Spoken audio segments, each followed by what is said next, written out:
You've probably heard the name Meredith Kercher, and for over a decade, her story has been this absolute maze of headlines, accusations, and courtroom drama. It's a case that grabbed the whole world's attention, but somewhere in all that noise, the actual facts got kind of blurry. So what we're going to do here is cut through all of that. We're going to lay out a clear, factual breakdown of this incredibly complex case, sticking to the court records and the official timeline. Let's dive in. Here's our roadmap. We'll start with the tragedy itself, in Perugia. Then we'll get into the swift and frankly controversial investigation that followed. We'll look at the one man who was actually convicted, Rudy Guade. From there, we'll untangle that decade of trials for Amanda Knox and Raffaele Sollecito, and finally, we'll land on the last word from Italy's highest court. All right, so first things first, we have to begin where this story must always begin, with the victim, Meredith Kercher, and the night her life was so tragically cut short. So, picture this. It's the fall of 2007 in Perugia, Italy. It's a beautiful old city, just buzzing with students. One of them is 21-year-old Meredith Kercher from Britain, who's just arrived for an exciting year abroad. But then, on the night of November 1st, she was brutally murdered in her own bedroom, and her body wasn't even found until the next day. That discovery, well, it kicked off an investigation that would captivate and confuse the world for years. It's so important to remember, before this became a giant global headline, it was about the loss of one person, Meredith Kercher, or Mez, as her friends called her. She was in Perugia chasing a dream, studying European politics, learning Italian. Her friends described her as this bright, caring, full-of-life person. She was sharing the cottage with 3 other women, and one of them was another exchange student, an American named Amanda Knox. Okay, so let's shift gears now to the investigation. Because from the moment Meredith's body was discovered, this case started moving fast. You could even say alarmingly fast.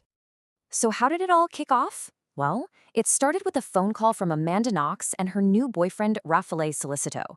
They told police about a locked door at their cottage and a broken window. When the police finally forced the door open, they found Meredith's body. And from there, the focus just zeroed in on Knox.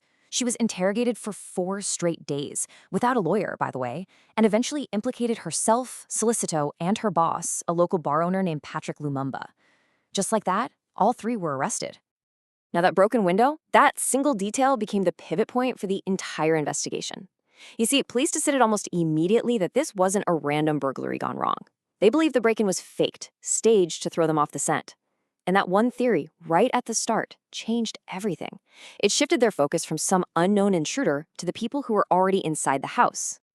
But here's the thing. While all the media was laser-focused on Knox and Sollecito, another name popped up. And in his case, the conviction actually stuck. Let's talk about the evidence against Rudy Guade. When you look at the forensic evidence linking Rudy Guade to that room, it was just overwhelming. And it was never really challenged in court.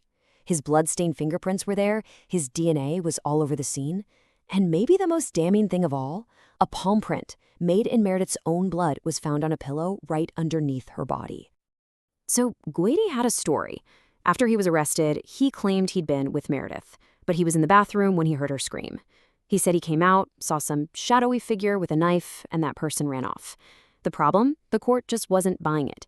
They basically said his story was completely inconsistent with the hard scientific evidence, especially the location of that bloody palm print. So, what was the bottom line? Guade chose a fast-track trial, was found guilty of sexual assault and murder, and was ultimately sentenced to 16 years. He ended up serving 13 before he was released in 2021. And his conviction, that's the one solid fixed point in this entire saga. Okay, so with Guade convicted, you'd think that would be the main story, right? Well, nope. The focus snapped right back to the part that would generate the most headlines for years to come. The long and incredibly winding legal journey of Amanda Knox and Raffaele Sollecito. Now, before we get into this, we have to take a quick timeout. We've got to understand a key thing about the Italian legal system, because it's pretty different from what many of us know. A guilty verdict is not the end of the road. An appeal is basically a whole new trial where all the evidence gets looked at again, and verdicts can be overturned, and then those acquittals can be overturned again by the highest court. This is so important to know for the roller coaster that's coming up. And I mean, talk about a roller coaster. Just try to follow this. In 2009, Knox and Sollecito are convicted. 2 years later, in 2011, they're acquitted on appeal. The forensic evidence is ruled flawed and they walk free. But then in 2013, Italy's highest court throws out that acquittal, says it doesn't make sense, and orders a whole new trial. And guess what? In that new trial in 2014, they're convicted all over again. It's just whiplash.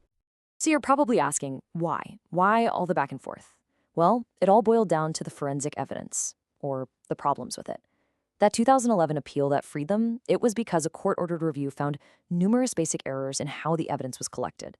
For example, the alleged murder weapon, a knife from Solicito's kitchen, had Knox's DNA on the handle, sure, but zero trace of Meredith's.